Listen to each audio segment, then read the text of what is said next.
اچھا خورشید صاحب، ہم بات کر رہے تھے جو بیسک کانسیپٹس ہے اسٹیٹ کے، رعایا کے، لوگوں کے حقوق، کس طرح اسٹیٹ اپنے آپ کو جو ہے وہ امپوز کرتی ہے.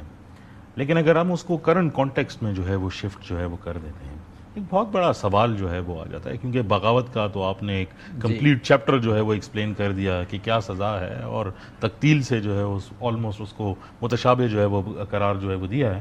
لیکن جو آج کل کے دور کے اندر کچھ ایسے گروپس ہیں جو کہتے ہیں کہ جو ہمارا ورژن ہے شریعہ کے لحاظ سے وہ ہم امپوز کریں گے اور جو باقی ہیں وہ غلط ہیں، اس کانسیپٹ کو اسلام نے کیسے وضع جو ہے وہ کی ہے؟ اس کا حق کسی کو نہیں ہے. وہ اپنی رائے بیان کر سکتے ہیں، وہ اپنی تعبیر بیان کر سکتے ہیں، اور اس کے بعد یہ حق ہے ریاست کا، نظم اجتماعی کا، کہ وہ کسی تعبیر کو اختیار کر لے. دیکھیے، ہماری آئین نے ہمیں پابند کیا قرآن و سنت کا، کسی خاص تعبیر کا پابند نہیں کیا. یعنی نہ ہم حنفی تعبیر کے پابند ہیں، نہ ہم مالکی تعبیر کے پابند ہیں، ہم کسی فقہی کسی مسلک کی تعبیر کے پابند نہیں ہیں. یہ ساری ہماری روایت ہے، ہم سب سے استفادہ کریں گے. لیکن وہ جو ایک فورم ہے آپ کا نظم اجتماعی کا، آپ کی اسمبلی ہے، آپ کی پارلیمنٹ ہے، وہ جس رائے کو چاہے قبول کر سکتی ہے، اور اس کے لیے بھی ایک کانسٹیٹیوشنل آپ کے پاس راستہ ہے جس کو اسلامی نظریاتی کونسل کی شکل میں بیان کرتی ہے. کسی معاملے میں ڈسپیوٹ ہے تو آپ ان کی طرف بھیجتے ہیں، وہ ریکمینڈ کریں گے آپ کو پارلیمنٹ کو کہ ہمارے خیال میں یہ رائے درست ہے. آپ اس کے پابند نہیں ہیں، لیکن وہ آپ کی ایک طرح سے مشاورت ہو جائے گی کہ اس میں دین کا نقطہ نظر کیا ہے. ایک عالم کا حق بس اتنا ہے، وہ عالم فرد کی شکل میں ہو یا اجتماعی کو گروہ کی شکل میں ہو، کہ وہ اپنا نقطہ نظر بیان کر دے. اب اس کے بعد قبول کرنا نہ کرنا یہ عوام کا حق ہے، اور عوام اپنا حق استعمال کرتے ہیں تھرو پارلیمنٹ. اس لیے کسی گروہ کو یہ حق نہیں دیا جا سکتا کہ اپنی رائے کو بالقوت یعنی پریکٹیکلی لوگوں کے اوپر مسلط کرے. میں آپ کو عرض کروں کہ ہمارے بہت بڑے امام مالک، ہماری تاریخ میں آپ کو معلوم ہے کہ ان کی کیا حیثیت ہے. امام دار الہجرہ ان کو کہا جاتا ہے. یہ اور جو عباسی حکمران تھے منصور، یہ کلاس فیلو رہے ہیں اور آپس میں بہت قریبی تعلق تھا.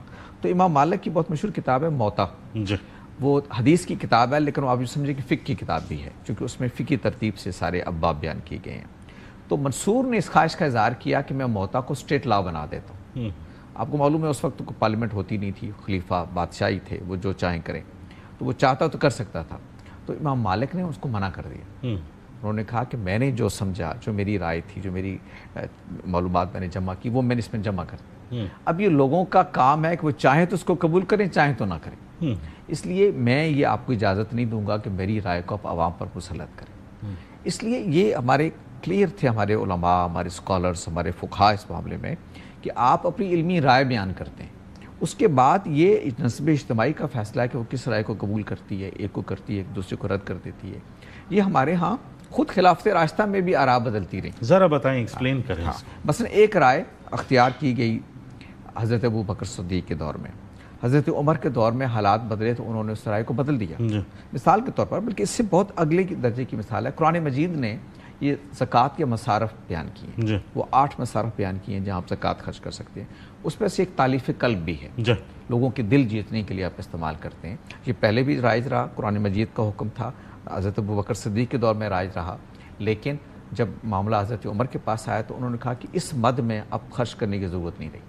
اب اسلام اس جگہ پہ کھڑا ہے، اسلامی ریاست اس جگہ پہ کھڑی ہے کہ ہمیں تالیف قلب کے لیے پیسے خرچ کرنے کی ضرورت نہیں، اس لیے آئندہ زکوٰۃ اس کام کے لیے خرچ نہیں ہوگی. تو ایک بڑا فیصلہ لیا. طلاق کے بارے میں دیکھ لیجیے. طلاق، یہ جو ایک نشست میں 3 طلاقوں کا جو معاملہ ہے، یہ حضرت عمر کے دور سے پہلے کچھ اور تھا. حضرت عمر نے اپنے دور کے حالات کو دیکھا کہ لوگ اس کو کس طرح سے سوء استعمال کر رہے ہیں، اس رائٹ کو کیسے لوگ غلط استعمال کر رہے ہیں. تو انہوں نے کہا کہ آئندہ پھر ایک نشست کی طلاق کو میں 3 قرار دے دوں گا. تو یہ نظم اجتماعی کے فیصلے ہیں. یہ فیصلے آج بھی بہت سارے لوگ نہیں مانتے. وہ یہ کہتے ہیں کہ وہ حضرت عمر کی رائے سے ابھی بھی بہت بات ہے. وہ یہ کہتے ہیں کہ ایک نشست میں ایک ہی طلاق ہوتی ہے. آپ کو معلوم ہے یہ ہمارے یہاں مشہور فقہی اختلاف ہے. تو کہنا یہ ہے کہ یہ اختلاف ہوتے ہیں، کوئی ایک رائے ہے جس کو آپ اختیار کر لیتے ہیں. آج بھی کوئی چاہتا ہے تو حضرت عمر کی رائے کو اختیار کر سکتا ہے، لیکن بہت سارے لوگ چاہیں تو دوسری رائے کو بھی اختیار کر سکتے ہیں. یہ انٹرپریٹیشن کا اختلاف ہے. لیکن یہ حق کہ کون سی رائے اختیار کی جائے گی، یہ آپ کا نظم اجتماعی اس کا فیصلہ کرتا ہے. ہر گروہ کو یہ حق نہیں دیا جا سکتا. مثلا آج ایک گروہ کھڑا ہوتا ہے، وہ کہتا ہے کہ میری تعبیر کے مطابق اسلام نافذ کریں. کل ایک دوسرا گروہ کھڑا ہو جاتا ہے، میری تعبیر کے مطابق کھڑے. کل تیسرا گروہ کھڑا ہو جاتا ہے. آپ بتائیے کیا اس کے بعد کسی نظم اجتماعی کا قائم رہنا ممکن ہے؟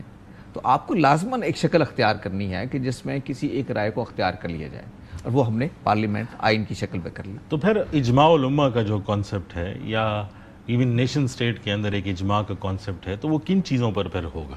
اس کو علامہ اقبال نے بہت اچھی طرح سے بیان کر دیا. انہوں نے اپنے خطبات میں، اجتہاد پہ جن کو خطبہ ہے، انہوں نے واضح کیا ہے کہ دور جدید میں اجماع کو جاننے کا پلیٹ فارم پارلیمنٹ ہے. یعنی یہ بات کہ لوگ کیا اکثریت کیا چاہ رہی ہے. اجماع اصل میں تھوڑا ایک مس کیلکولیٹڈ یا یوں کہ مس انڈرسٹوڈ کانسیپٹ ہے. اجماع عام طور پر ممکن نہیں ہوتا، یعنی انٹرپریٹیشن میں نہیں ممکن ہوتا. یہ اجماع کا مطلب ہے کہ اس سے کوئی اختلاف نہ کرنے والا ہو. آپ اکثریت کی بات کر سکتے ہیں، یعنی لوگ اکثریت اس کو قبول کر رہی ہے. تو اکثریت اس کو قبول کرتی ہے. اجماع انہوں نے اس کے لیے ایک اور ٹرم بھی استعمال ہونا شروع ہوئی بات کی فقہ میں، وہ ہے اجتماعی اجتہاد.